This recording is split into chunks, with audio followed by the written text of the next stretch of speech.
Guardian Radio 96.9 FM. Fresh news, smart talk, all day. The views and opinions of the hosts and guests are their own and do not necessarily reflect the position of the management and staff of Guardian Network.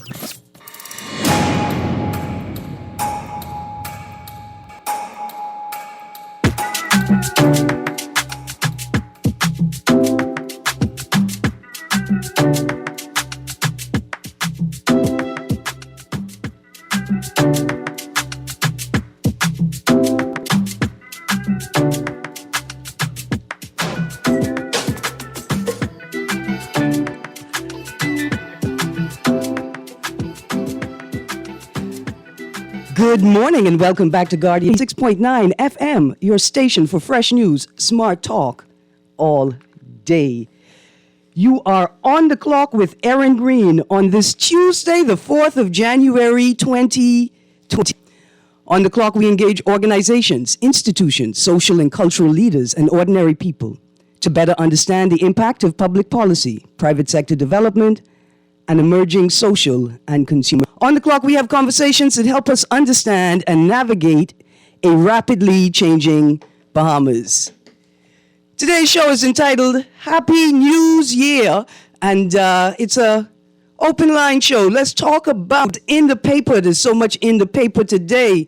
Not just that, there are so many questions that need answers as we roll into 2022. And many of those questions arise in paper. So if you want to join the conversation, you could text us on the Guardian Radio text line. That's 422-GR96. That's 422-47. That's powered by BTC, standard text rates apply. Or you could call us at 323-6232 or 325-4316 or 325-425. Now remember, we're streaming live audio and video on GuardianTalkRadio.com. You can listen in on TV on Cable Bahamas Channel 969 or Flow Channel 612. Or download the Guardian Radio app for your Apple or Android and listen to our audio feed or watch us on our video feed right there on the Guardian Radio app. Also, if there's a show that you heard in 2021 that you absolutely loved, you got to listen to it again. You can now listen to Guardian Radio talk shows anytime, anywhere, on Spotify and YouTube by searching Guardian Radio 96.9 FM or by entering the name of your favorite show. You can also listen by logging on to www.guardiantalkradio.com and clicking the Podcasts tab. Well, good morning. Let's start the year off with good news. That's all the only thing we have to do.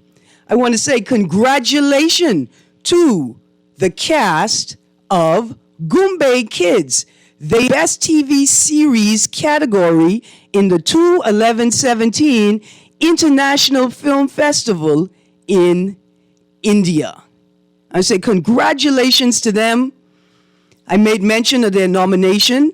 And I'm so happy to hear that they won.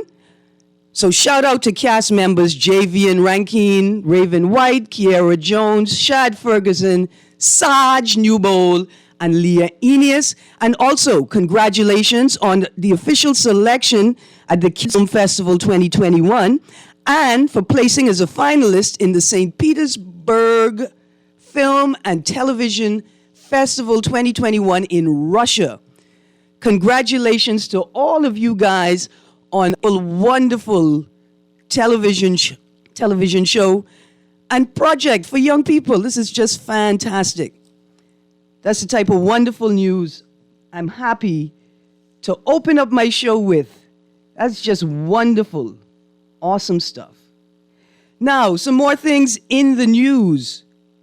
Over the holiday weekend, there was an assassination attempt on the Haitian Prime Minister, Henry. AP reports that Haiti welcomed the new year with violence as Prime Minister Ariel Henry fled the northern city of Gonaives following a shootout between his security forces and an armed group that had warned the leader not to set foot in the city. Local media reported that one person died and two were injured in the gunfire that forced Henri and others to duck and seek shelter as they walked out of a cathedral Saturday after attending a mass to celebrate Haiti's independence from France.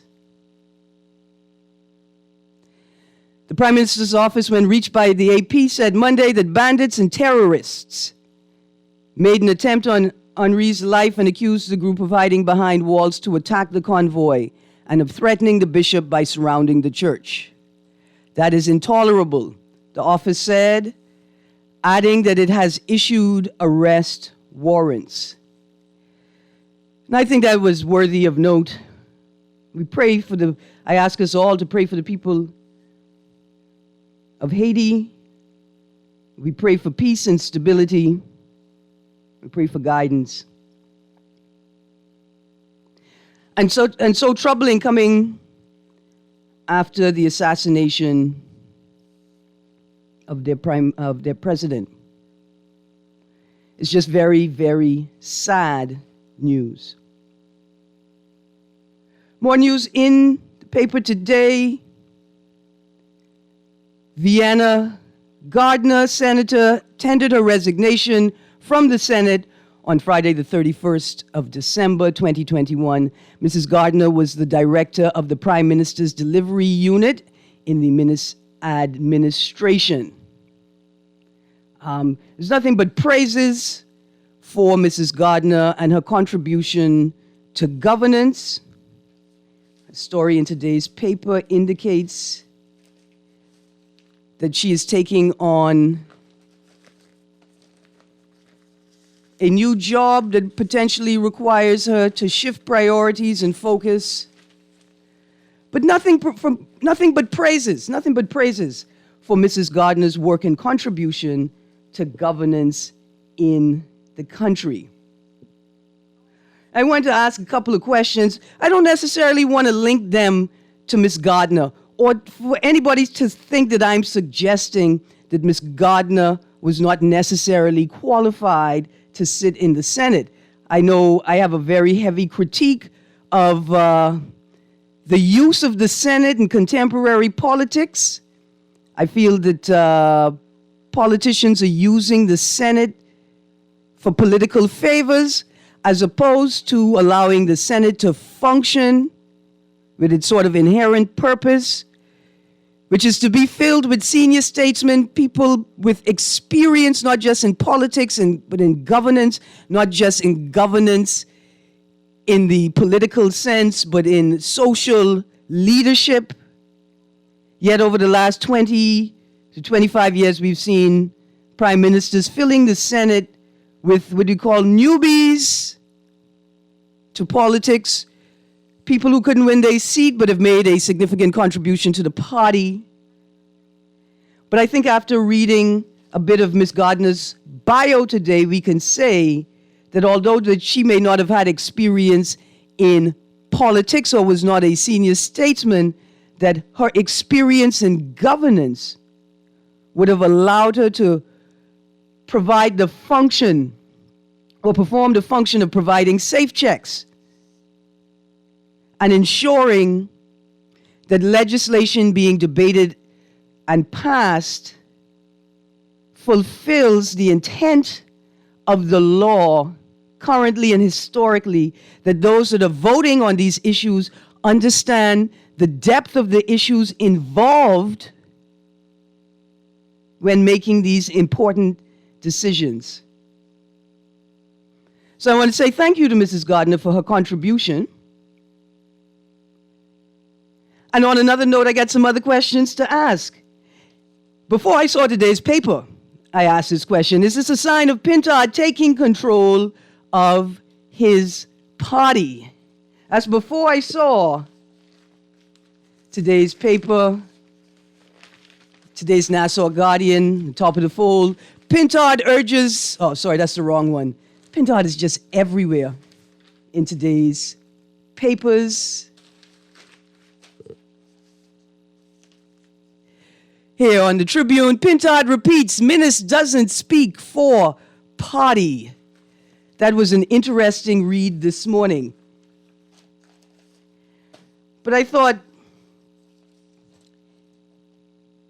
the resignation of Gardner provides an opportunity for Pintard to place in the Senate someone that he thinks understands and will align themselves with his agenda as party leader.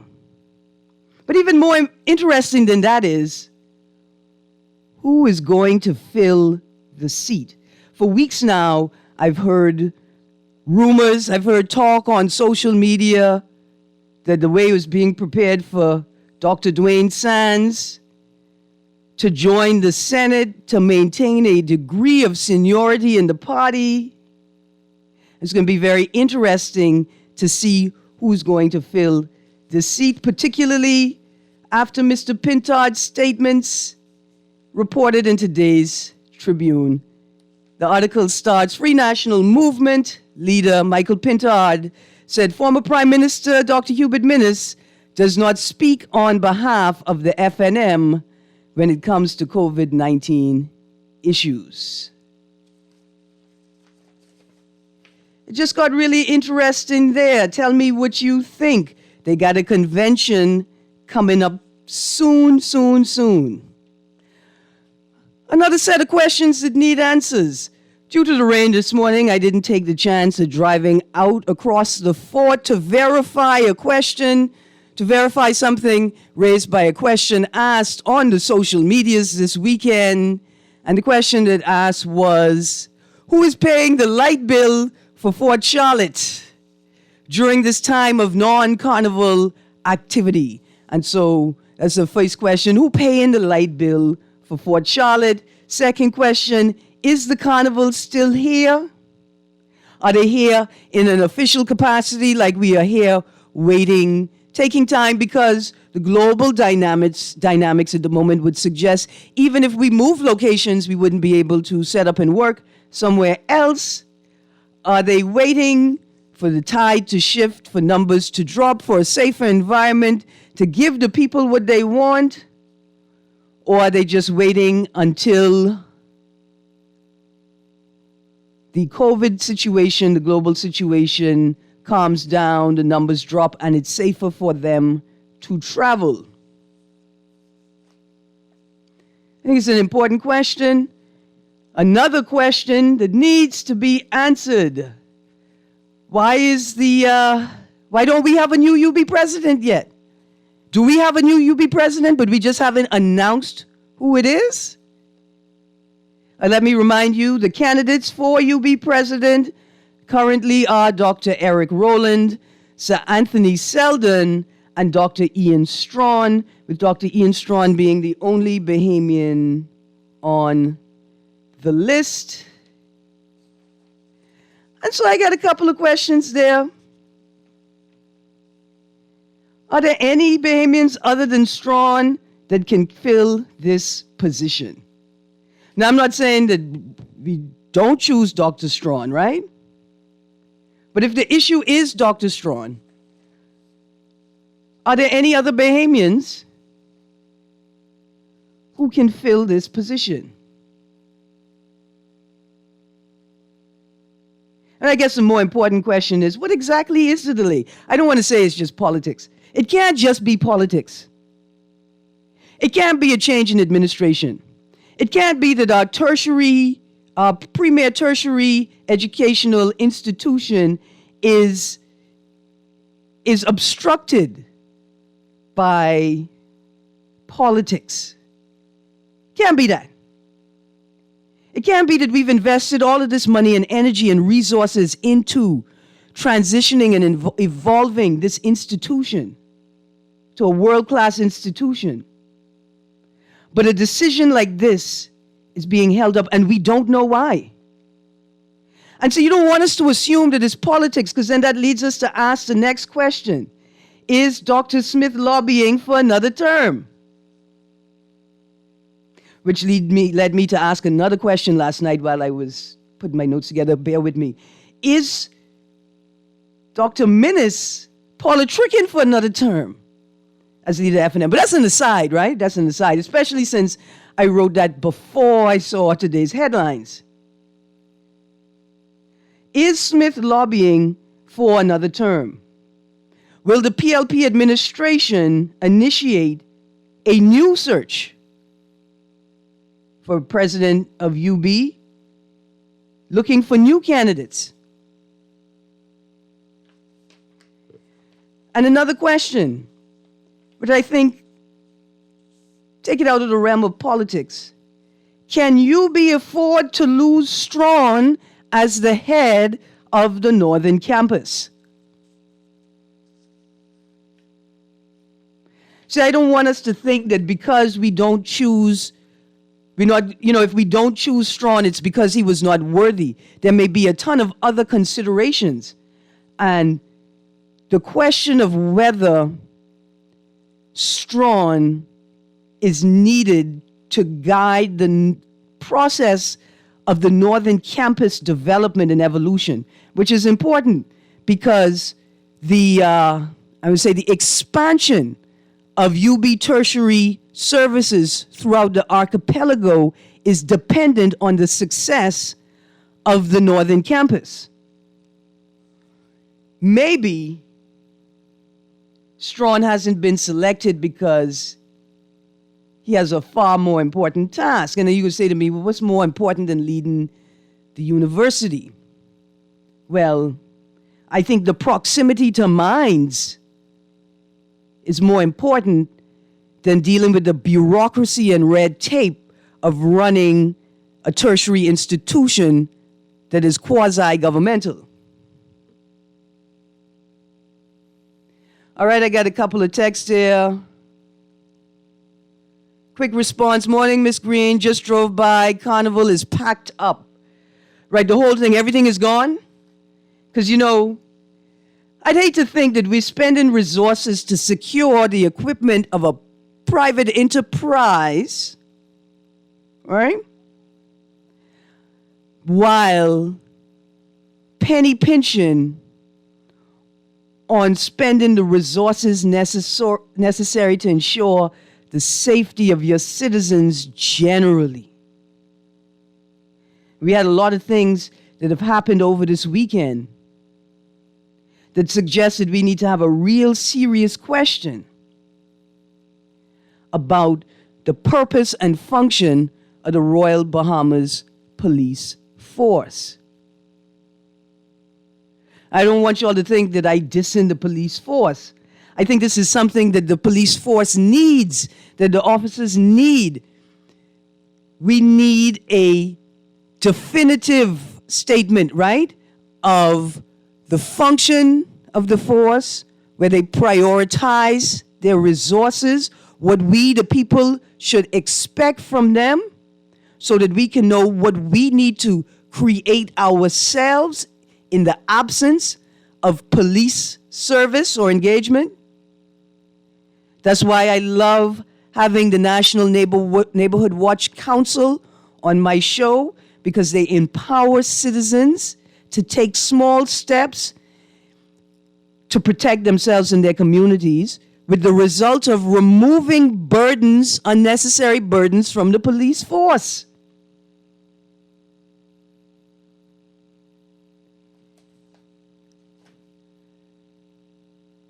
I want to say, in the news today, there are a couple of stories. In particular, there's a story about a family that was held hostage over the weekend in their own home and robbed. One member of the family, I think allegedly, was sexually assaulted. And so when I hear politicians talking about the COVID police and government's not doing its job and they need to mount a stronger response to case surge, first of all, I want to say, are you asking them to mount a stronger response than you mounted when your administration was in power? Second of all, have you forgotten about the other areas that you still need to divert resources to?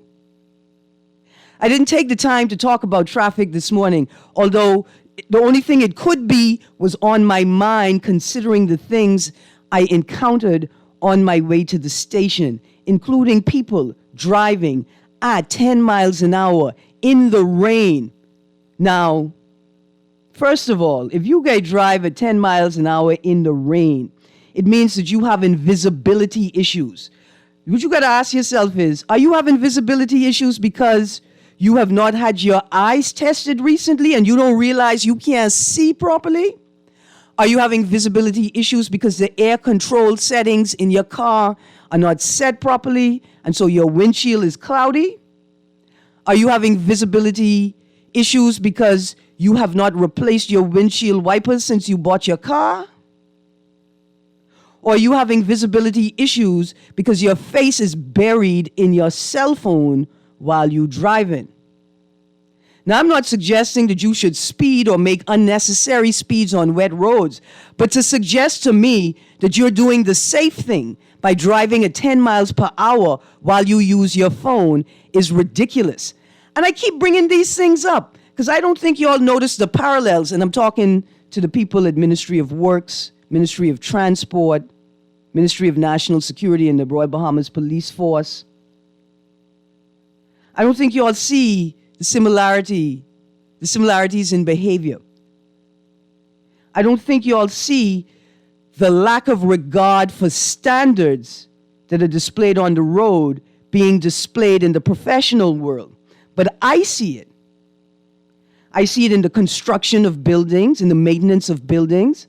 I see it in the function of services, how parking lots work, how businesses work, how COVID protocols work in businesses. Everywhere you go, you can see there's a disregard for, first of all, just basic job description. Then for the standards required by law for what it is that y'all are doing.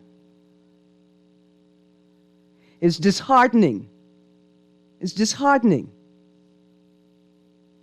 I spent my New Year's Eve praying that the utility services would make it to my location in time for me to celebrate New Year's Eve the same way that all my other neighbors celebrate New Year's Eve. We had a vehicular incident where a truck got snagged in utility cables that were below, the cables were below the legal standard.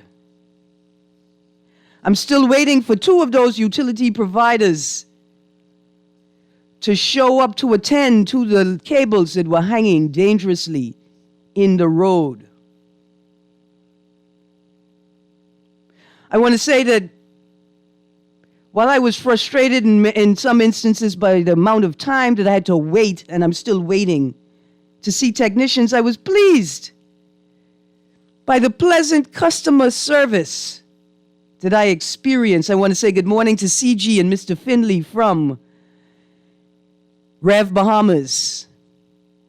I want to say good morning to the young lady from Botelco who couldn't hear me properly talking to her because phone lines don't work. That's not your fault, miss. But neither is it my fault. What we need are professionals that pay attention to standards in this country. A text said, it says, relax, we rich, we could afford that light bill.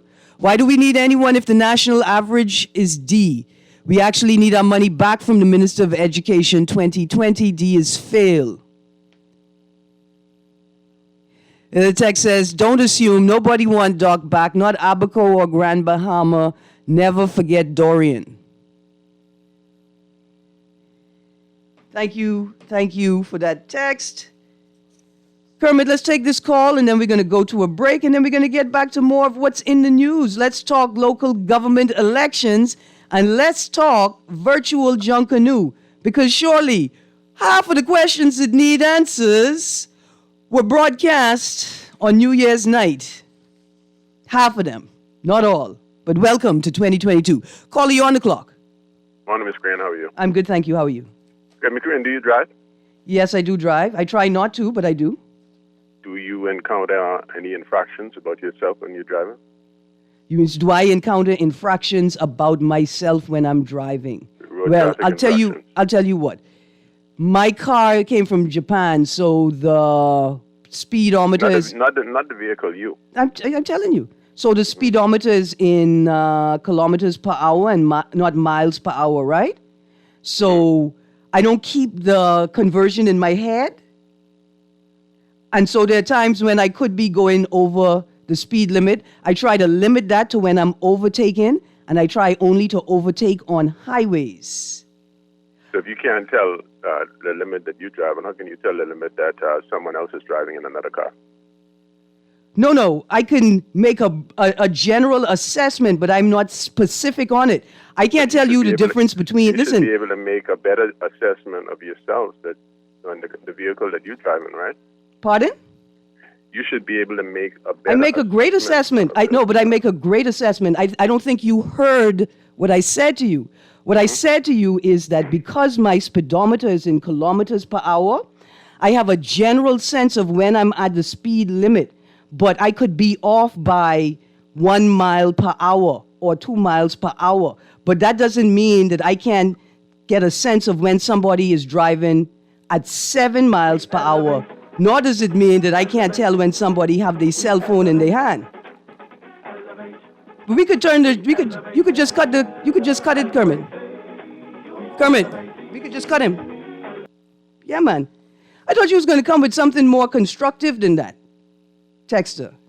I really did. I thought you was going to come with something a little more constructive than that. It's not something I just run on with on air, you know. It's something I've been following for decades. And people who know me know that I had committed myself to being a pedestrian because I didn't want to participate in this foolishness y'all call driving. But after my mother received several calls from people who observed other drivers intentionally driving recklessly near me when I was walking on the road as a pedestrian, my mother bought a car and cussed me and tell me, get in the car and drive it. I don't want you to think that I just come on the radio to slap up about traffic and the way that people drive. I think that we, as a motoring public and a collective of sensible, mature adults, can sit down and acknowledge that there is something tremendously wrong with the way that we do driving in the Bahamas. There's a complete and utter lack of regard for the safety of other people on this road. And that translates across the board till the point where you could see it in governance, where there's a complete and utter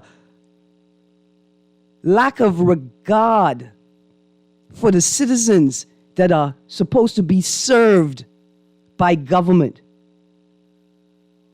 To be honest with you, caller, you saddened me just now to think that you would take an issue as important as traffic to make a petty swipe.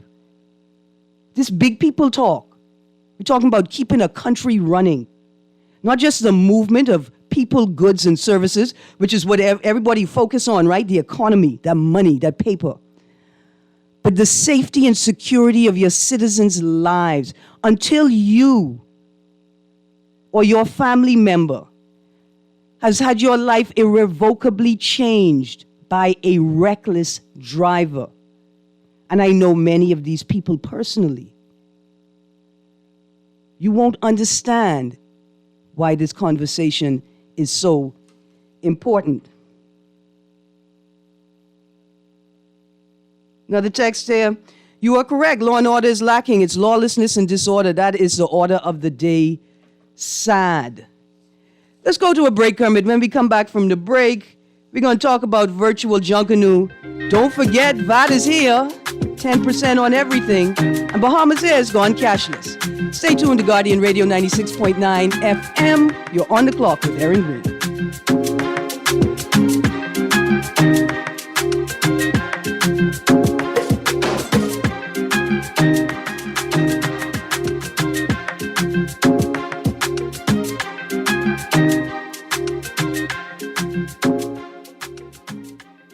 This is Guardian Radio 96.9 FM, Nassau, Bahamas. Like what you're hearing on the show? Want to support the conversation? Sponsor On the Clock today. Call Janet Lees at 302-2304. That's 302-2304. Be the solution. Sponsor On the Clock with Erin Greene, where she dissects, we discuss, and you decide.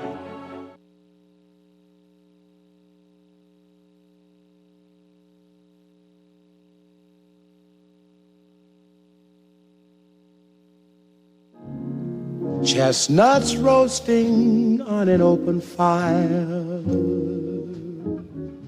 There's no reason to skip holiday traditions this year once you know the facts about COVID-19 vaccines. These vaccines are safe and effective at preventing severe illness, hospitalization, and death.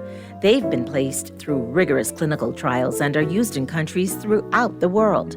Data confirms that vaccines can also provide protection against variants of the virus, including the Delta strain. COVID-19 vaccines help to protect you by teaching your body how to fight the virus. Without the vaccine, you and your family may be at risk of serious lifelong complications from a COVID-19 infection. By being vaccinated, you can remove regret and fear that someone you love will be impacted or die from COVID-19. Merry Christmas to you. Persons wishing to be vaccinated should visit the website vax.gov.bs. The Ministry of Health and Wellness also encourages persons to pay attention to announcements on when a pop-up vaccination center will be hosted near you. This message is brought to you by the Public Hospitals Authority. The Public Hospitals Authority, working together for best quality healthcare.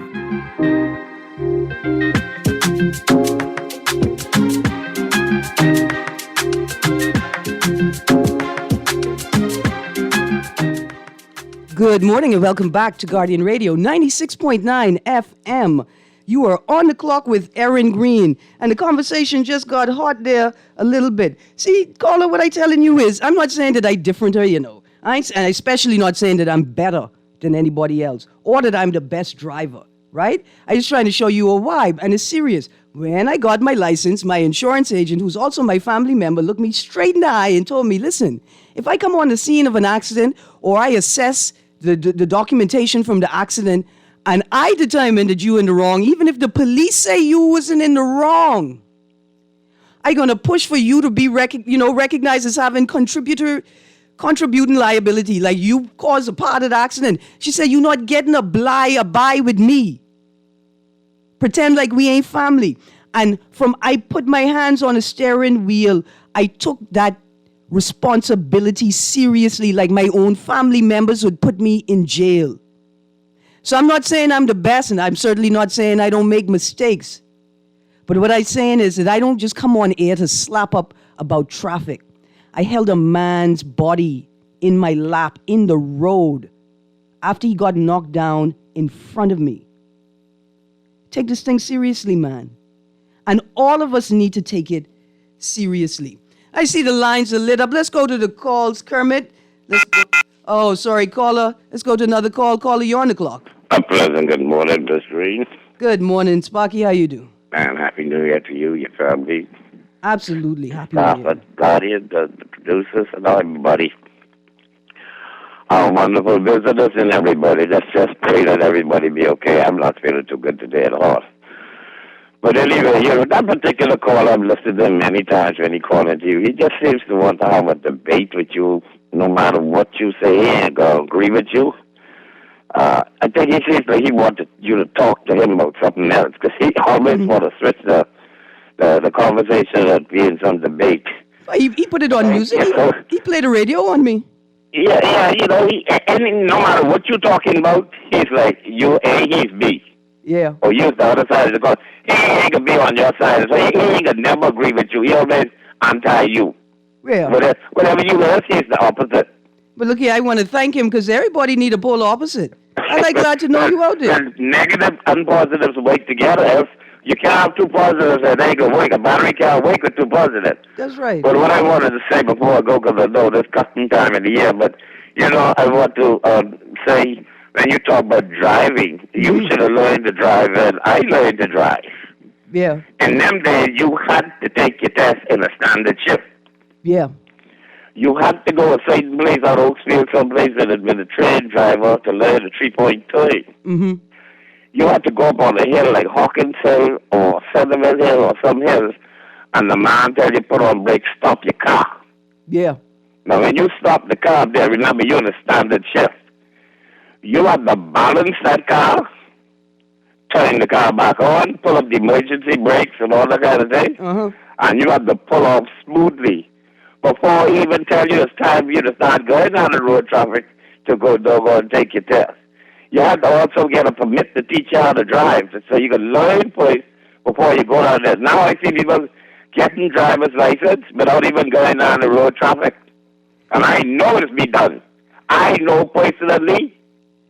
Boy, Sparky, look here, I gotta go. If you know this be done, but this ain't no new thing, right? This ain't no new thing. In fact, that's another thing my insurance agent told me. Said, look here, plenty people like to go to the family island to get their license. She said, but the only thing you could do with that license is drive to road traffic to get your test in Nassau if you want insurance with me. It's a culture. What we've lost is a culture of appreciation for the seriousness of the task involved and the potential consequences. You got another caller here. Caller, you're on the clock. Good morning, caller. You still there? I'm sorry, I lost you. Caller, please call back. Please call back. Another text says, Erin, you are right on with the need for more focus on standards with workers and employees, pride in their work ethic, taking responsibility for the end result, right? Yeah, there's a balance. There's a balance. Like I tell you, particularly when I talk about and critique the Royal Bahamas Police Force, I don't ever forget to acknowledge the fact that they are under-resourced, poorly organized, and managed. They don't have the tools that they need to provide the functions in front of them. So it's a balance of management and employee integrity. This is what my Grammy told me when I was younger. She said, listen, when you go on the people's job and you don't want to do the job, you have the right to walk off the job. You have the right to go home and not do the thing you don't want to do. And that stuck with me forever. When you're on the people's job and you don't like the job, you don't cheat them out of their wages or their pay or their time. You bring your grievances to the attention of the management, and if nothing is done, then you have the right to go home and keep your integrity intact. Now, mind you, she's telling that to a young woman who ain't had no children. And so the considerations are obviously different for people who have children. But there's a balance to be struck. Another text here that says, oh, thank you very much. Good morning, Erin. You're doing an amazing job. Keep the good work up. The people in Staniel Key, Exuma are experiencing a major problem. The workplaces in Staniel Key do not care about staff lives. Only thing matter to them is money. The love of money is the root of all evil. Well, look here. I take that note, which leads me to something else. If you look in today's paper, in today's Guardian, there is a special supplement from the Parliamentary Registration Department with details about the local government election. About the local government election. And so to my people in Staniel Key, here is a mechanism that you can use to have your grievances addressed.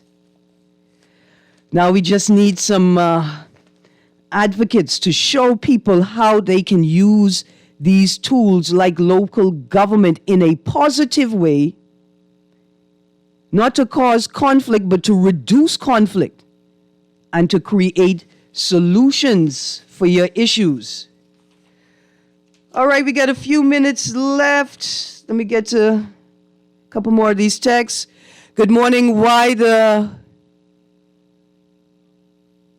CRECHE at Rawson Square is already taken down? Are we a Christian or commercial society?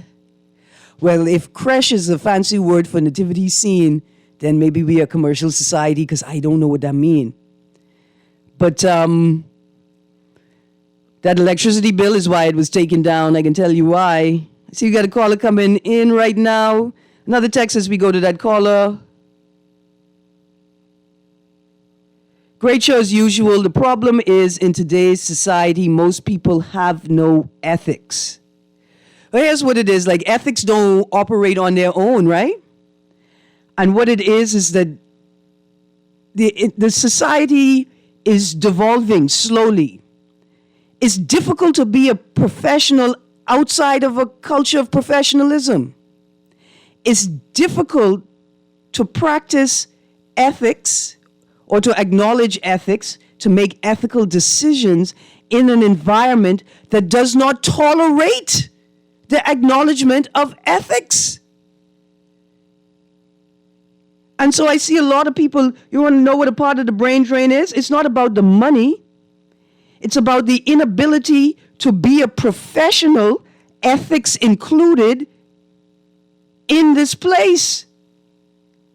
Because we have less and less, we have smaller and smaller, we have disappearing cultures of professionalism.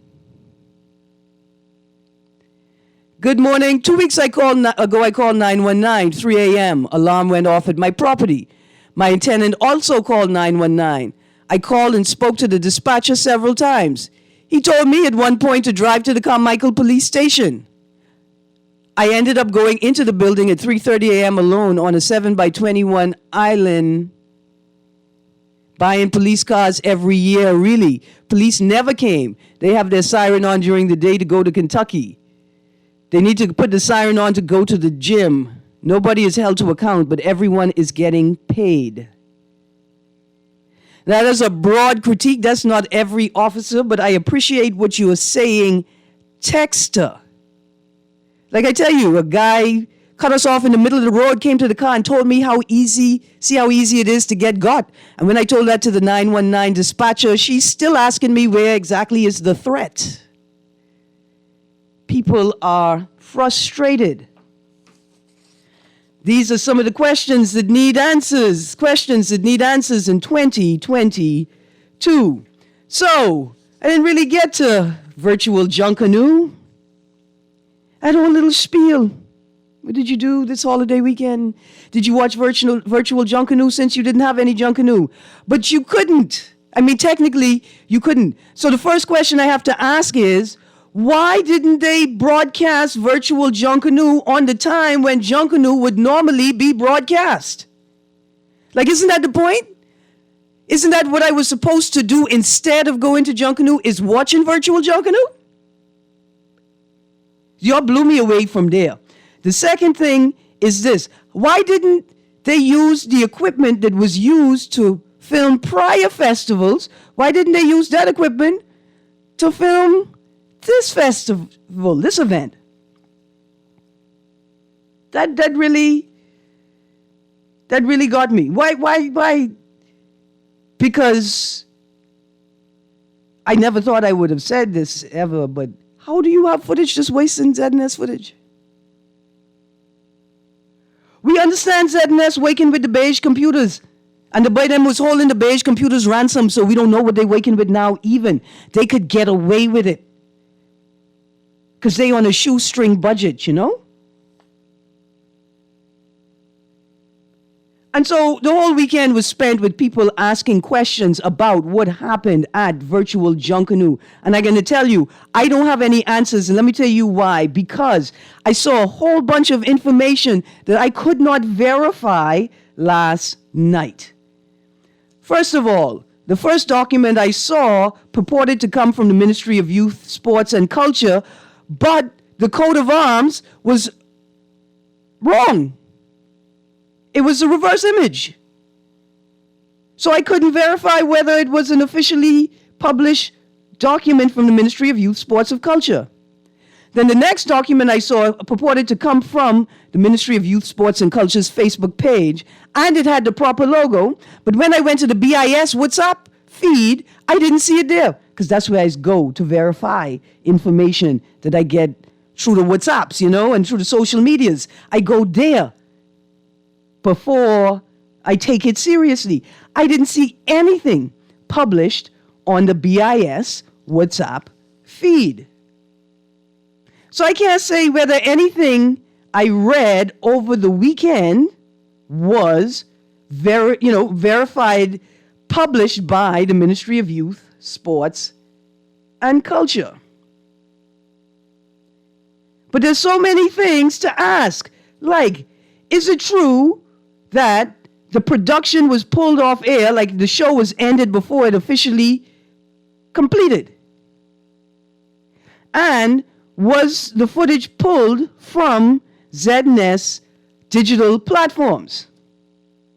Now, this is what social media is telling me.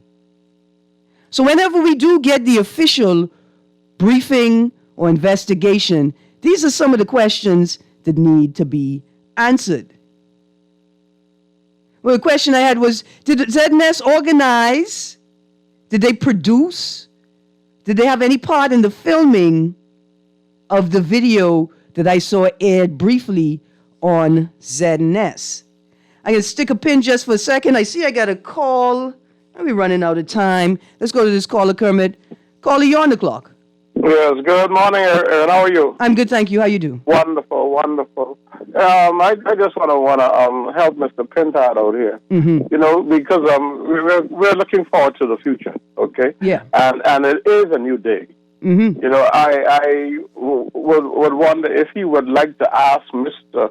Minister resign, so one of those younger members from the Senate could run in Kalani, and then we have fresh young people inside the House of Assembly. Yeah. You know, if he could indulge him to do so, you know, and what a great opposition we'll have. Absolutely. Listen, Yeah. I would have taken a tack. I don't know if you ever hang out with older Bahamian women, right? Uh-huh. You know, I was a young advocate, boisterous and bigoty.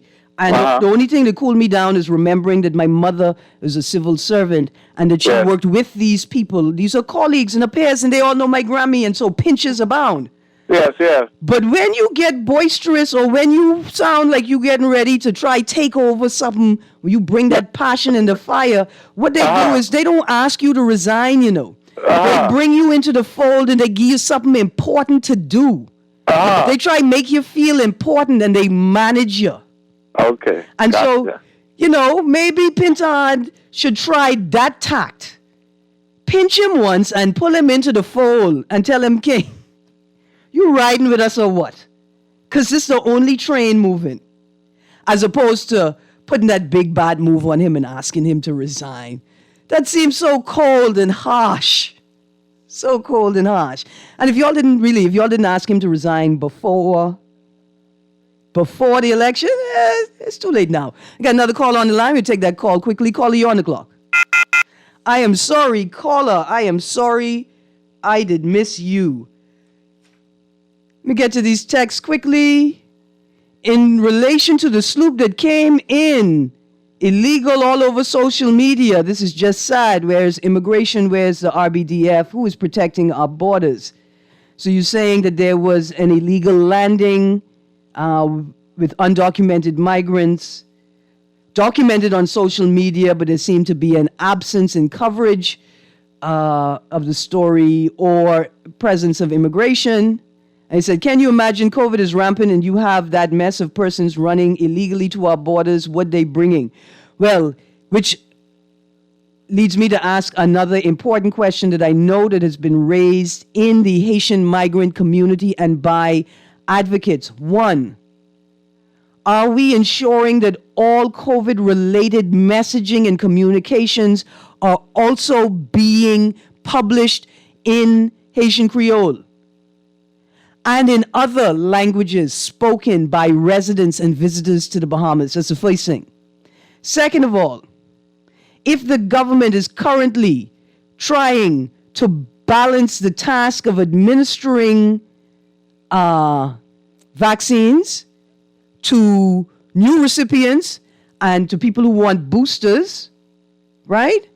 Have we decided yet that it's time to allow migrants who want to take the vaccine to take the vaccine? Migrants on work permits, properly documented migrants, undocumented migrants? Are we encouraging them and enabling them to also take the vaccine?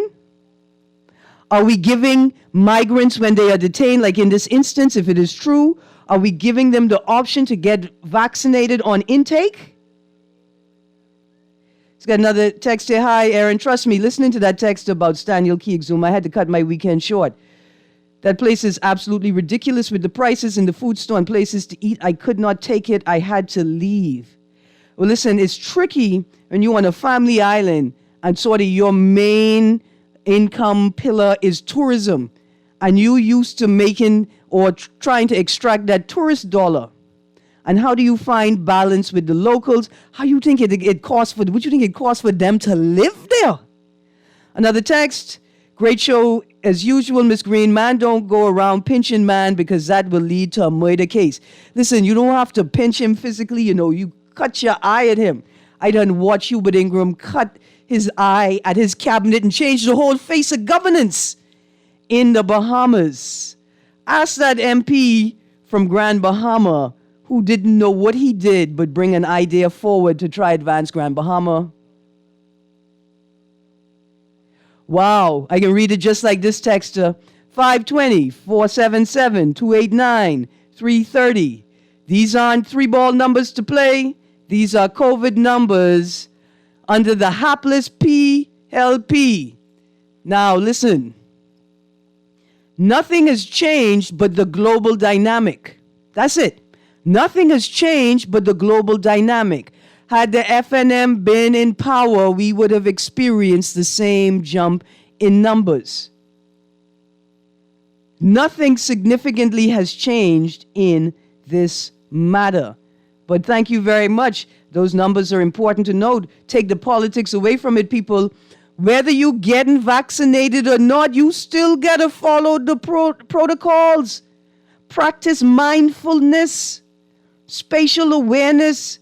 And I tell you, so many people push up on me in the food store everywhere I go this weekend. It's like y'all don't know what 3 foot, 6 foot means. Now the text, while we pay attention to fake COVID numbers, our country is being overrun. Okay, texter, whether they fake or not, we don't seem to be able to multitask in a meaningful way, which is a very important point that you make in here. Another text, these sloops are coming far before being detected. How is this possible? I don't know. I don't know how it is possible. I will be honest with you. Another text here says, 90 days to get VAT done. Better buy bread, corned beef, and essentials, well, when you can afford them.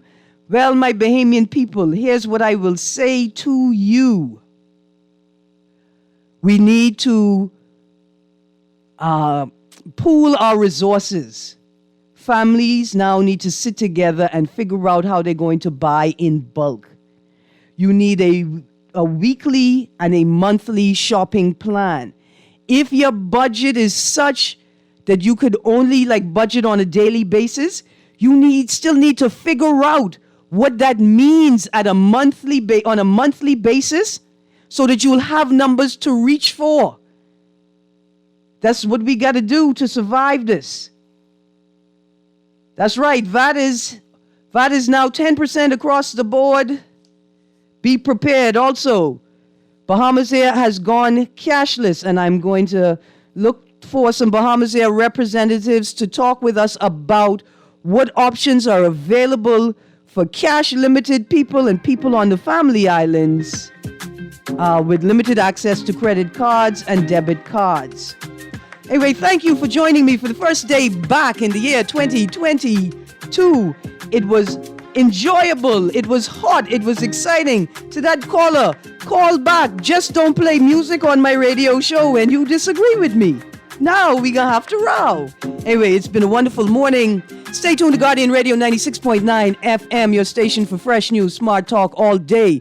Levon Miller and Unleashed is up next.